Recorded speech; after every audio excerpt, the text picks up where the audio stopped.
Afternoon. Today we've got the KCI Magazine, the AK-47 AKM magazine. This came from Classic Firearms. Did a short on it the other day when I got it, and we're just going to do a test fire on it and see if it will run.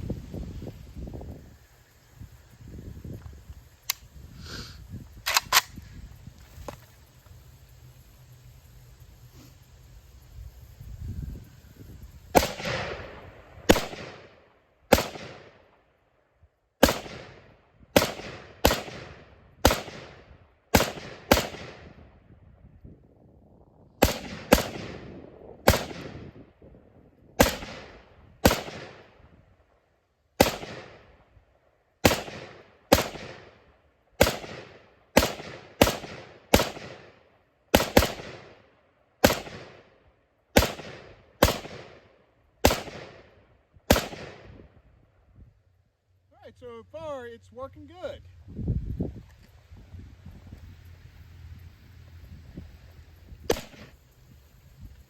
So let's see if this mag will take a kick out without getting dented. Not a real hard surface, but mag held up. Thanks for watching.